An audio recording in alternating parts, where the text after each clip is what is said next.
The champagne bottle hit the hardwood floor first. I remember watching it fall in slow motion. The expensive Dom Perignon I had splurged on to celebrate the biggest promotion of my career.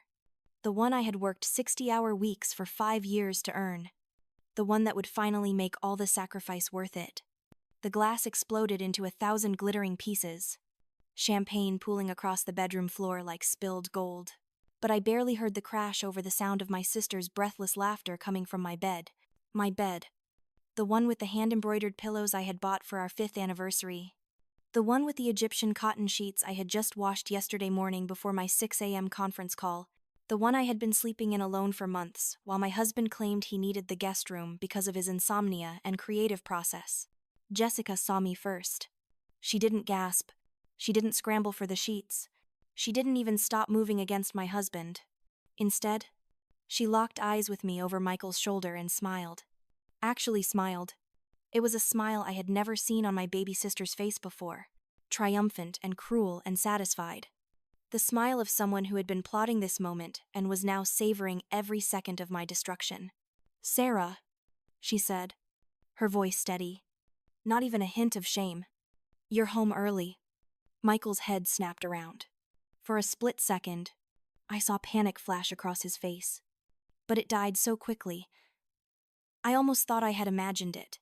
He pulled away from Jessica slowly, deliberately, reaching for his boxers with the same casual attitude he used when I caught him eating ice cream before dinner. Like I was the one being unreasonable. Like I was the one interrupting something perfectly normal. "We need to talk," he said, and his voice was cold. Matter of fact, like he was discussing whose turn it was to take out the trash. The shopping bags in my other hand, the ones containing the expensive steaks I was going to cook for our celebration dinner. The fresh pasta from that Italian market Michael loved. The tiramisu from the bakery, 3 blocks away that I had walked to on my lunch break. All of it slipped from my fingers and hit the floor with a dull thud. I could feel the shock spreading through my body like ice water in my veins, freezing me in place, making it hard to breathe, hard to think. Hard to process what I was seeing. This was my house. I had made the down payment with money I had saved before we even got married. I had worked overtime every week for 2 years to afford the mortgage when Michael quit his job to focus on his novel. I had refinished these floors myself last summer, spending every weekend on my hands and knees with sandpaper and varnish, while Michael went to writing workshops and Jessica came over to keep him company while I worked. I had just paid the mortgage this morning, transferred the money from my account like I did every single month because Michael's bank account never seemed to have enough in it. And here they were, in my bed, on my sheets, in my house, my husband and my sister, the 2 people I loved most in this world after my children, looking at me like I was the problem. Like I was the one who had done something wrong by coming home to my own house with champagne and celebration in my heart.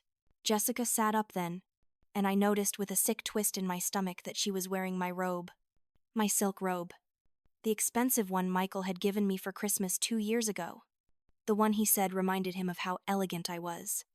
She pulled it around herself like she belonged there, like she had every right to be in my bedroom, wearing my clothes and sleeping with my husband. "Sarah, you have to understand," she said, and her voice took on that pleading tone she always used when she wanted something from me. The same tone she had used when she asked to move in with us 3 years ago because she just needed a little help getting on her feet. The same tone she had used when she asked me to help her get a job at my company. The same tone that had gotten her everything she ever wanted from me while I gave and gave and gave until there was nothing left. "Michael has been so lonely. You're always at work. Always so busy. Someone needed to be there for him." The words hit me like a physical blow. She was blaming me. She was actually standing there, in my bedroom, wearing my robe, having just been caught sleeping with my husband. And she was blaming me for it. I looked at Michael, waiting for him to say something, to defend me, to tell Jessica that she was out of line, that this wasn't my fault, that he had made a choice, and it was the wrong one. But he just stood there, pulling on his jeans, not meeting my eyes. "She's right. Sarah," he said quietly, and something inside me that I didn't even know existed simply died. "We haven't been good for a long time. You know that? You're never here. You don't see me anymore. Jessica. She sees me. She understands me. I felt something change in that moment. The shock was still there. The pain was still there. But underneath it all, rising like a tidal wave, was something else. Something cold and hard and absolutely done with being everyone's doormat. Everyone's bank account. Everyone's solution to their problems, while my own problems piled up, unnoticed and unaddressed. The promotion letter was still in my purse. The one that came with $100,000 raise. The one that would have changed everything for us. For our family. For our children's future. I had rushed home to tell Michael first. To celebrate with him. To finally share some good news after so many months of struggling and working and sacrificing. And this was what I came home to. If you've ever walked in on your worst nightmare. If you've ever had your entire world collapse in a single moment. If you've ever been betrayed by the people who were supposed to love you most, then you know exactly what I felt standing in that doorway. And if you want to know how I went from that broken woman standing in a puddle of champagne and shattered dreams to a multimillionaire CEO who made them both regret every single second of what they did to me, you need to hear this story. But before we get into how I turned the worst day of my life into the best revenge anyone could ask for, do me a favor, hit that like button right now. Subscribe to this channel because you're going to want to follow this journey. And drop a comment telling me what you would have done in my situation. Because I guarantee you won't see my revenge coming. Trust me. What happened next was better than anything I could have planned. Now let me take you back to where this nightmare really began. Because the truth is, the warning signs had been there all along. I just loved them too much to see it. Let me take you back to where it all really began. Because the truth is, the warning signs had been there all along. I just didn't want to see them. It was 3 years earlier when I first met Michael at a coffee shop in downtown Chicago. I was 28, working as a junior marketing executive at a mid-sized firm, and he was this charming, slightly disorganized aspiring writer who spilled his coffee on my laptop. He was so apologetic, so sweet, insisting on paying for the repairs, even though I could tell he didn't have much money. There was something about his earnestness that drew me in. He had these big dreams about writing the next great American novel, and I loved his passion, his creativity, his way of seeing the world differently than the corporate drones I worked with every day. We got married after a year of dating. It was a small ceremony. Nothing fancy. But it felt perfect. My younger sister Jessica was my maid of honor. She was 23 then, fresh out of college, and still trying to figure out her career path. She had always been the pretty one, the charming one, the one who could walk into a room and command attention. Growing up, I had been the responsible one. The one who got good grades. The one who took care of things. Our parents, especially our mother, had always seemed to favor Jessica. She was their baby, their princess. And somehow I had accepted my role as the dependable older sister who didn't need as much attention or praise. After Michael and I got married, I threw myself into building our life together. Michael was working on his novel, which meant he wasn't bringing in much income. I took on extra projects at work. Gunning for promotions, working late nights and weekends. I didn't mind. Really. I believed in him. I believed in us. I thought I was investing in our future together. Jessica had moved to Chicago around the same time and was struggling to find her footing. She had gone through a few jobs, never quite finding the right fit. Michael and I let her stay with us for a few months to save money. Then those few months turned into a year. She was family, after all, and I wanted to help her. Looking back now, I can see how I enabled her. How I made it too comfortable for her to stay dependent on us. On me, when I got pregnant with our first child, Liam. I was thrilled. Michael seemed happy too, though I noticed he became more withdrawn, spending even more time in his study, working on his perpetually unfinished novel. I worked until I was 8 months pregnant, determined to secure the promotion I had been chasing. I got it, along with a significant raise, just 2 weeks before Liam was born. Maternity leave was harder than I expected. Not because of Liam. He was an angel. But because I felt so isolated. Michael was supportive in practical ways. Changing diapers, doing night feedings. But emotionally, he felt distant. Jessica, who was still living with us, helped out occasionally. But she was busy with her new job in sales at a marketing firm. Ironically, the same company where I worked. When Liam was 6 months old, I went back to work. I had to. We needed the money. Michael's novel still wasn't finished, and the advance he had received from a small publisher 2 years ago was long gone. I was now the sole breadwinner for our family of 3, plus Jessica, who contributed minimally to household expenses, despite having a full-time job. Then came Emily, our daughter, born 2 years after Liam, another beautiful child, another joyful addition to our family, but also another weight on my already overburdened shoulders. I was working 60-hour weeks, managing all the household finances, coordinating childcare, and still somehow finding time to support Michael's writing career and Jessica's various professional dramas. The cracks in my marriage started showing around this time. Michael became irritable, critical of how much I worked. He complained that I was never home, that I prioritized my career over our family. The irony wasn't lost on me. I was working so hard precisely to support our family, to give our children a good life, to allow him the luxury of pursuing his passion. But he didn't see it that way. He saw a wife who was too busy for him, too tired for intimacy, too stressed to appreciate his artistic temperament. Jessica, meanwhile, had become Michael's confidant. They would sit together in the evenings while I worked late, talking about art and literature and dreams. I encouraged it at first, glad that Michael had someone to connect with. I was too exhausted to notice when their conversations became more frequent, more intimate, more exclusive. The day I got the promotion to senior director was the day everything started to unravel. It was a huge career milestone, one I had worked toward for 5 years. The promotion came with a substantial salary increase and the responsibility for a major new client account. I was ecstatic.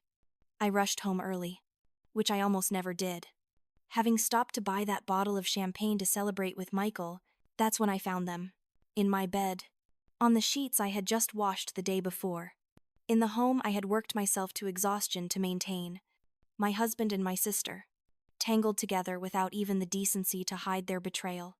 The moments that followed are burned into my memory with a clarity that still makes my hands shake when I think about it. Michael finally stood up, wrapping a sheet around himself. Jessica sat there, pulling my robe around her body. My robe. And I swear she looked almost pleased with herself. "Sarah, you have to understand," Michael started, his voice taking on that condescending tone he used when he thought I was being unreasonable. "We didn't plan for this to happen, but you've been so absent, so focused on work. I've been lonely. Jessica has been there for me." I remember the coldness that came over me in that moment. It wasn't the hot rage you might expect. It was ice, pure and crystalline and sharp as a knife. "This is what you call helping me," I said, my voice barely above a whisper, but cutting through the air like steel. "In my house, in the bed I work 60 hours a week to pay for, on the sheets I just washed yesterday." Jessica had the audacity to speak up then. "Sarah, you have to see this from our perspective. You're so busy with your career that you don't even notice what Michael needs. I've just been there for him. This just happened naturally." The blame shifting was breathtaking. Here she was, sleeping with my husband in my bed, wearing my robe, living in my house. And somehow, I was the problem, Michael added, his voice weak and pathetic. "Sarah, I'm sorry, but we haven't been good for a long time. You know that." I looked at both of them. These two people I had loved and supported and sacrificed for. And I felt something inside me die and simultaneously be reborn into something harder, something that wouldn't be taken advantage of ever again. "You have 30 minutes, I said, my voice deadly calm. 30 minutes to get out of my house before I call the police and have you removed for trespassing." "Sarah, be reasonable." Michael tried. "I am being reasonable." I cut him off.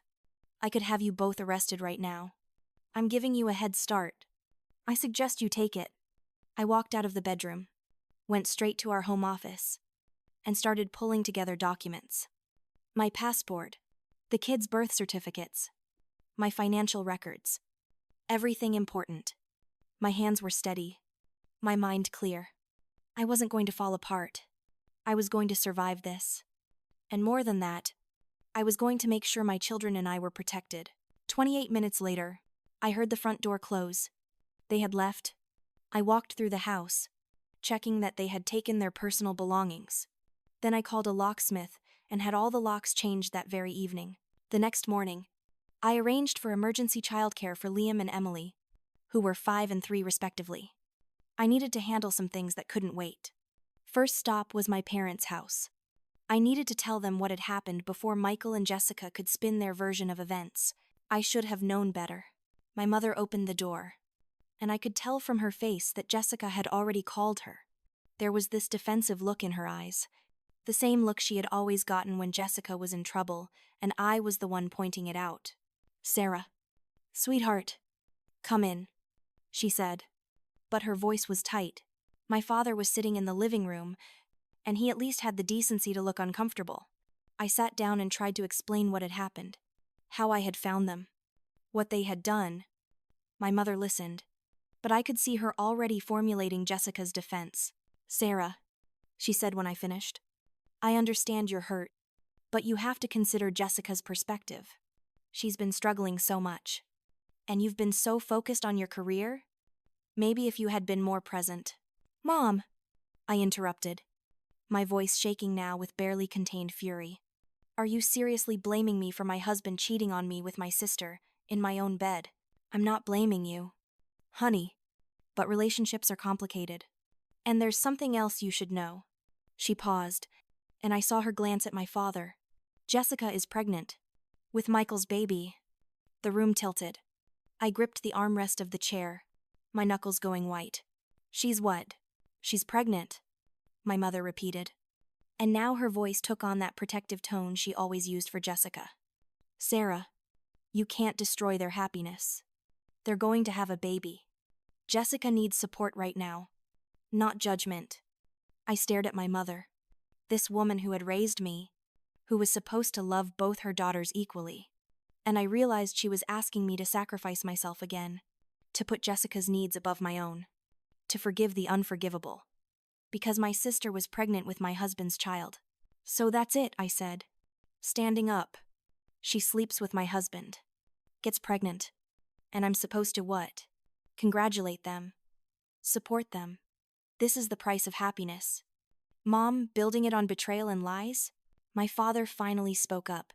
"Sarah, don't be dramatic. Your mother is just trying to keep the family together." "Family," I repeated, tasting the bitterness of the word. "Is that what we're calling this?" I left without another word. On the drive home, my phone rang. It was David, the director of the company where both Jessica and I worked. My stomach dropped before I even answered. "Sarah, I need you to come to my office tomorrow morning," he said, his voice formal and cold. "We need to discuss a serious matter regarding workplace conduct." I knew immediately what was happening. Jessica had gotten to him first. The meeting the next day was a nightmare. David, along with HR, informed me that due to an inappropriate relationship between me and Michael that had caused workplace conflict, and given that Michael had also done some contract work for the company, they were terminating both of us. The official reason was that our marital drama was affecting the workplace environment and damaging the company's reputation. I tried to explain, tried to tell them that I was the victim here. But Jessica had already painted a picture of me as a jealous, unstable wife who was harassing her and Michael. She had twisted everything, made herself the victim, and they believed her. I walked out of that building with a box of my belongings. 5 years of hard work, reduced to office supplies, and a framed photo of my kids. I had lost my husband, my sister, my family's support, and now my job, all in 48 hours. When I got home, I checked our joint bank account, something I had been too distraught to do immediately. It was empty, completely empty. Michael had withdrawn every penny of our savings, over $40,000, that I had painstakingly saved over the years. He had left me with nothing but debt. Our mortgage payment was due in 2 weeks, and I had no income. I sat in my kitchen, staring at the negative balance on my laptop screen. And for the first time since this nightmare began, I broke down. I cried until I had no tears left, until my throat was raw and my eyes were swollen. My children were at daycare, and I had this house to myself to fall completely apart. But I couldn't stay broken. I had Liam and Emily depending on me. I had to figure out a way forward. I called Patricia Miller, a divorce attorney whose name I had gotten from a colleague years ago. Patricia was known for being fierce, for fighting hard for her clients, especially women who had been wronged. She met with me that same afternoon. "I want full custody," I told her, my voice hard and determined. "And I want them to pay for everything they've done." Patricia looked at me with a mixture of sympathy and respect. "We'll make it happen, Sarah. But I need to be honest with you. These cases can be long and expensive. Do you have the resources for a protracted legal battle?" I didn't. I had no job, no savings, and a mountain of debt. I was about to tell her I would figure it out when my phone rang. It was a number I didn't recognize. A local Chicago area code. "Ms. Sarah Thompson," a professional male voice, asked when I answered. "Yes, this is she. My name is James Morrison. I'm an attorney representing the estate of Edward Murphy. I've been trying to reach you for several days. It's regarding Mr. Murphy's will. Could we meet as soon as possible? It's rather urgent." Edward Murphy was Michael's uncle, a man I had met only a handful of times at family gatherings. He had been a successful businessman, something to do with coffee shops, but he had always been distant with Michael, seemingly disapproving of his nephew's lack of ambition.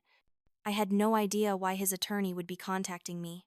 I agreed to meet James the following morning at his office downtown. The next day, I dropped the kids at my only remaining friend Amy's house. I couldn't face my parents again, and headed to James Morrison's office. It was in one of those sleek high-rises overlooking Lake Michigan, the kind of building that screamed old money and established power. James Morrison was in his 50s, impeccably dressed, with kind eyes behind wire-rimmed glasses. He invited me into his office and offered me coffee, which I accepted, needing the caffeine after another sleepless night. "Ms. Thompson," he began, "I'm sorry for your recent troubles." Edward was aware of the situation. Actually, he had been keeping tabs on the family, particularly on you. I was confused. Why would he be keeping tabs on me? Edward was a very astute man, James said. He built Murphy's Coffee from a single shop into a chain of 47 locations across the Midwest and East Coast, with a net worth at the time of his death of approximately $80 million. He had no children of his own, and he was deeply disappointed in most of his family, particularly his nephew Michael, whom he saw as lazy and entitled. My heart was beating faster now. I had no idea Edward was that wealthy. The few times I had met him, he had seemed like a regular middle-class guy. Nothing flashy or extravagant. Edward passed away 3 weeks ago. James continued. He had been ill for some time, but he kept it private. Before his death, he updated his will. "Ms. Thompson, Edward has left his entire estate to you and your children." I stared at him. The words didn't make sense. "I'm sorry." "What?" "The entirety of Edward Murphy's estate, including Murphy's Coffee chain, his properties in New York City, his investments, everything, goes to you and your children, Liam and Emily. The total value is approximately $80 million. The room spun. I gripped the edge of his desk, certain I had misheard. But why? Why me? I barely knew him. James pulled out an envelope. "He left you this letter. Perhaps it will explain."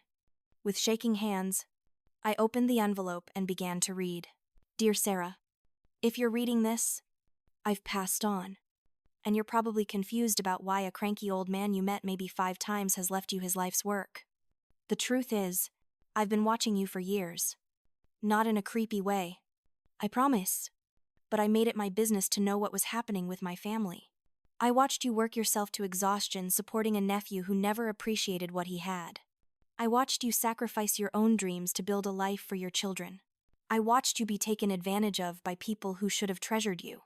I have no children of my own, and most of my family are vultures who have been waiting for me to die so they can squander what I built. But not you. You're a builder. Sarah, you're someone who understands the value of hard work and dedication. You deserve a chance to build something for yourself, something that no one can take away from you. My only conditions are these: take care of your children. They're innocent in all of this. And build something meaningful with what I'm giving you. Don't let the bastards win. Show them what you're really made of. With respect and admiration, Edward Murphy. I read the letter 3 times. Tears streaming down my face. This man, this relative stranger, had seen me, truly seen me, in a way my own family never had. There are some legal formalities, James was saying, but the estate is fairly straightforward. Edward made sure of that. You'll have full control of Murphy's Coffee. Though I'd recommend keeping the existing management team at least initially. They're quite good. The New York properties include a penthouse in Manhattan that Edward rarely used but maintained.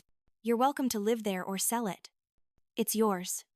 I'll help you navigate everything. I left that office in a daze. $80 million. A coffee empire. A penthouse in New York. It was like waking up in someone else's life. The first thing I did was call Patricia Miller and tell her money was no longer an object. The second thing I did was make a decision. I was getting out of Chicago. Michael and Jessica could have this city. I was taking my children and starting completely over, somewhere they couldn't touch us. Over the next 2 weeks, everything moved at lightning speed.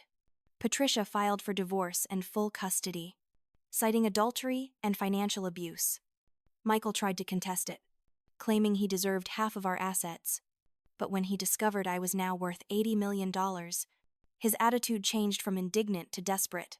I met with the management team at Murphy's Coffee headquarters in Chicago.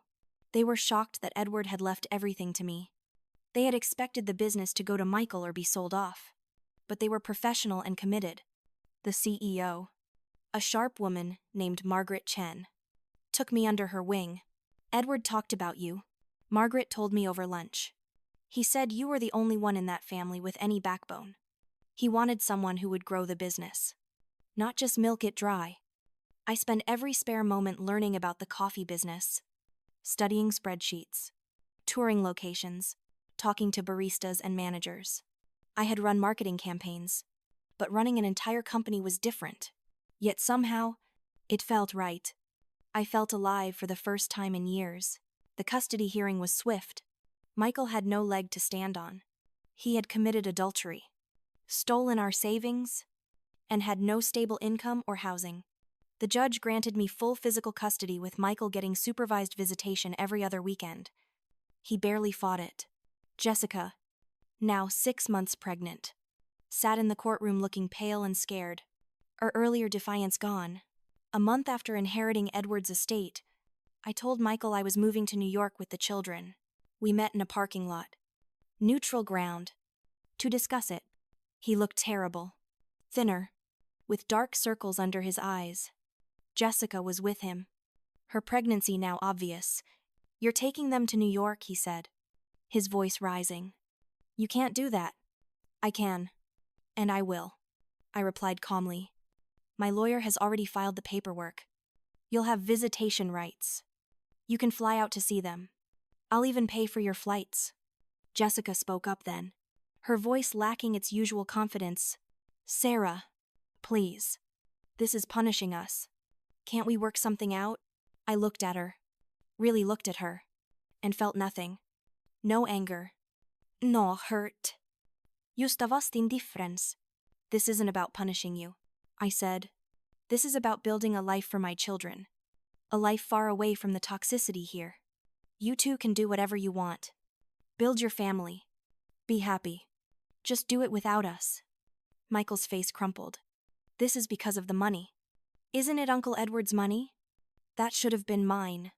He was my uncle. And there it was. Not concern for his children. Not remorse for his actions. Just bitterness about money he felt entitled to. That money, I said coldly, was earned by a man who built something from nothing, who valued hard work and integrity.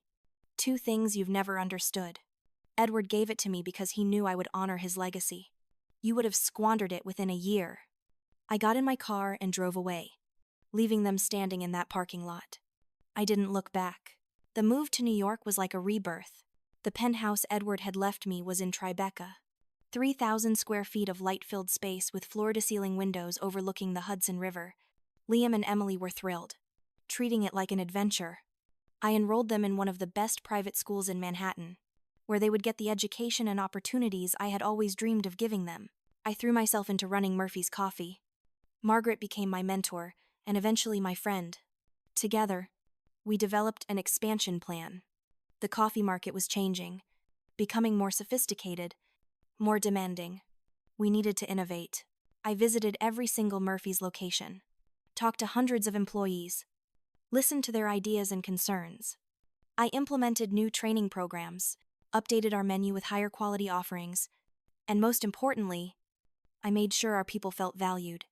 I remembered what it was like to work hard and not be appreciated, and I was determined that would never happen at my company. 6 months after moving to New York, I was approached by Forbes magazine. They wanted to do a profile on me, the woman who had inherited a coffee empire and was transforming it. I was hesitant at first, but Margaret convinced me it would be good for business, good for the brand. The article ran with the headline, "From Heartbreak to Empire, How Sarah Thompson Turned Divorce into Success." It detailed my story, obviously with my permission. The betrayal, the inheritance, the move to New York, and most importantly, the 30% increase in Murphy's Coffee revenue under my leadership. It talked about my plans to expand, to open flagship locations in major cities, to compete with the big chains while maintaining the quality and personal touch that made Murphy's special. The article went viral. Suddenly, I was getting interview requests, speaking invitations, even offers from investors wanting to partner on expansion. But more than that, I was getting messages from women all over the country who had been through similar betrayals, who saw their own stories reflected in mine, who found hope in my success. The day the Forbes article hit newsstands, my phone rang. It was Jessica. "Sarah," she said, and I could hear the desperation in her voice. "I saw the article. I had no idea about the inheritance. Michael didn't tell me everything." "I'm sure he didn't," I replied, my voice neutral. "Please," she continued. "Michael and I, we're struggling. He can't find work. Something about a non-compete clause from his old freelance contract. I lost my job. The baby is due in 2 months. And we don't have insurance. We're living with Mom and Dad." I felt a flicker of satisfaction, though I kept it out of my voice. "That sounds difficult. Sarah, please. We're family. Can't you help us? Can't you give Michael a job at Murphy's? Just something to get us back on our feet?" "Family," I repeated. "Jessica, do you remember what you said to me that day? That I was too busy with work to notice what Michael needed, that you were just there for him." "I was wrong," she said quickly. "I was so wrong. I see that now. Please, I'm begging you. You made your choices," I said, my voice hard. "You both did. You chose to betray me in the worst possible way. You chose to turn my own mother against me. You chose each other. Now, live with it." "Sarah," I hung up. 2 weeks later, I announced Murphy's Coffee expansion into Chicago. We were opening 5 new locations, including a flagship store right across the street from the building where I used to work, where David had fired me. The second location would be in the neighborhood where Michael and Jessica were living with my parents. The publicity around the expansion was enormous. I personally attended the grand opening of the flagship location. It was beautiful. 3 stories, with local art on the walls, comfortable seating, and the best coffee in the city. David, my former boss, came in on opening day.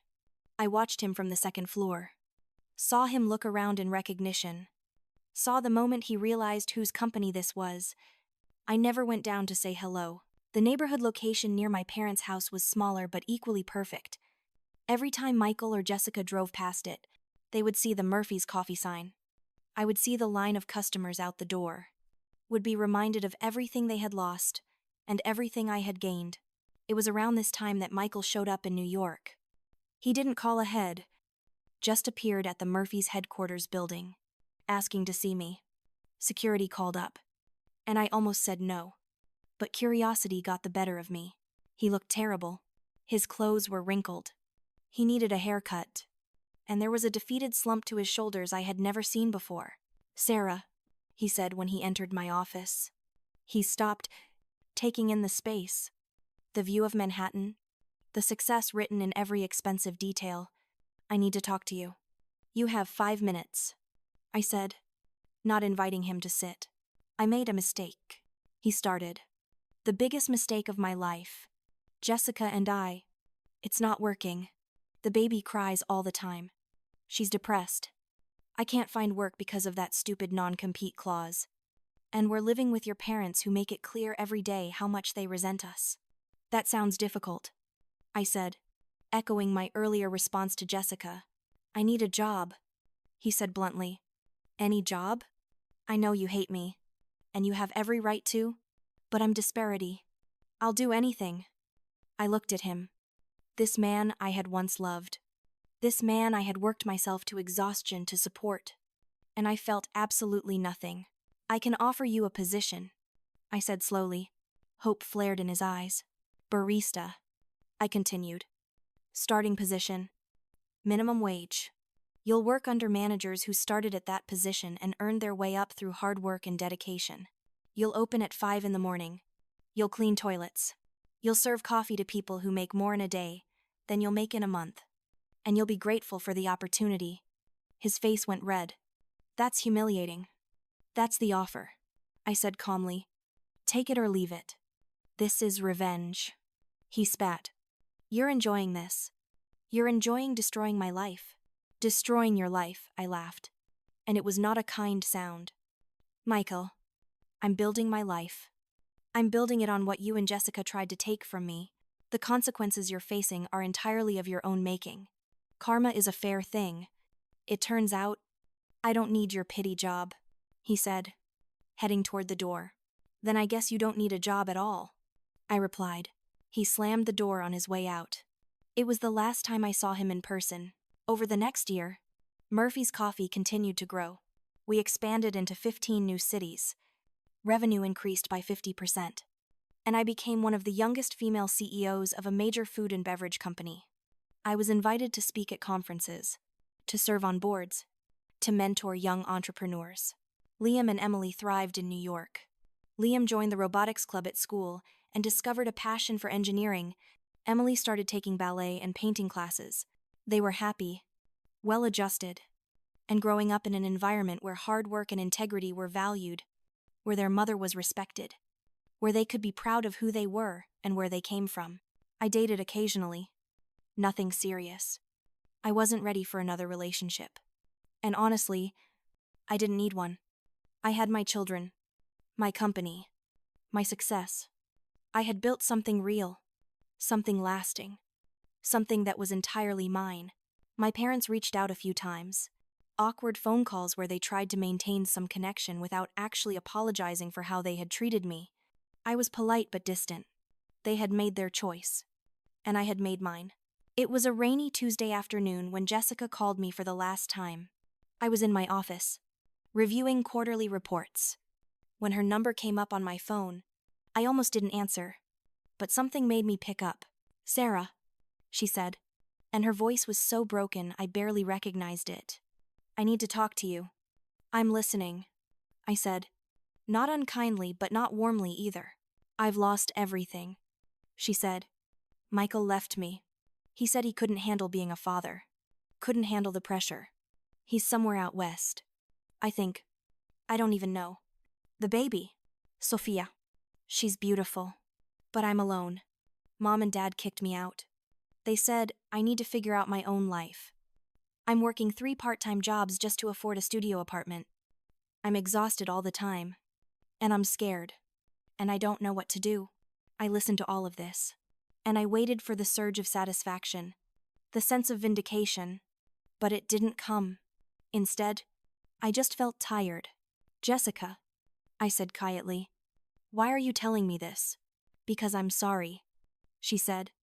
And she was crying now. I'm so sorry. I ruined your life. I ruined my life. I ruined everything. I was jealous of you. I always was. You were so smart. So capable. So good at everything. I wanted what you had. And I convinced myself I deserved it. But I was wrong. I was so wrong. And now I've lost everything. And I have a daughter who deserves better than this. Better than me. You want me to forgive you? I said. It wasn't a question. I want you to help me, she said. Not for me. For Sophia. She's innocent in all this. She didn't ask to be born into this mess. I thought about that little girl, Mnietze, who had done nothing wrong except be born to two people who had hurt me. I thought about Liam and Emily, who had cousins they would never know because of choices adults had made. Forgiveness is a long journey. Jessica, I said finally, it's not something I can give you in a phone call. You hurt me deeply. You betrayed me in the worst possible way. And you're only sorry now because you're facing consequences. I know, she whispered. But, I continued, that little girl deserves a chance. Send me your information. I'll make sure Sophia has health insurance. That you have decent childcare so you can work. I'll make sure she has what she needs. Not for you. For her, Sarah. Thank you. I hear. This doesn't mean we're family again. I cut her off. This doesn't mean I forgive you or trust you. This means I'm not going to punish an innocent child for her parents' mistakes. Don't mistake my compassion for weakness. And don't ever betray me again? I won't, she said. I promise. I hung up and sat there for a long moment, looking out at the New York skyline. Margaret knocked on my door, poking her head in. Everything okay? She asked. Yeah, I said, and I realized it was true. Everything's okay. That evening, I stood on the balcony of my penthouse, watching the sun set over the Hudson River. Liam and Emily were inside, doing homework at the dining table, their voices drifting out through the open door. The city sparkled below me, full of possibility, full of life. I had started this journey broken, betrayed, with nothing but debt and heartache. But somewhere along the way, in the midst of the pain and the struggle, I had found myself. Not the version of me who sacrificed everything for people who didn't appreciate it. Not the version who made herself small to make others comfortable. But the real me, the strong me, the capable me who had been there all along, just waiting for a chance to emerge. Emily came out onto the balcony, wrapping her small arms around my waist. Mommy, are you happy? She asked, looking up at me with those wide, trusting eyes. I thought about the question. Was I happy my marriage had ended in betrayal? My family had chosen sides against me. I had lost a job I had worked years to earn. I had been hurt in ways I never imagined possible. But I had also gained everything. I had my children, healthy and thriving. I had a company I was proud of, built on values that mattered. I had respect, success, independence. I had learned that I was so much stronger than I ever knew. I had learned that sometimes the worst thing that happens to you opens the door to the best thing that could happen. Yeah, baby, I said, hugging her close. I'm really happy. Liam joined us on the balcony, and we stood there together, the three of us, looking out at our city, our future. Sometimes the biggest losses in life turn out to be the greatest gifts. Sometimes the people who hurt you actually set you free, to become who you were always meant to be. And sometimes revenge isn't about destroying the people who wronged you. Sometimes the sweetest revenge is simply living well, succeeding beyond their wildest dreams, and showing them exactly what they lost when they betrayed you. I had built an empire from the ashes of my broken marriage. I had turned betrayal into triumph, pain into power, loss into gain. And every morning when I woke up in my beautiful home, with my beautiful children, running my successful company, I knew I had won. Not because Michael and Jessica had lost, though they certainly had, but because I had found myself, and that was worth more than any revenge could ever be. So let me ask you this. Have you ever been betrayed by someone you trusted? Have you ever felt like you gave everything and got nothing in return? What did you do? How did you rebuild? Share your story in the comments below. And if this story resonated with you, if it gave you hope or inspiration, please hit that like button and subscribe to the channel. Your support helps these stories reach others who might need to hear them. Remember, your worth isn't determined by how others treat you. It's determined by how you treat yourself. And sometimes the best revenge is simply refusing to let anyone else's choices define your future.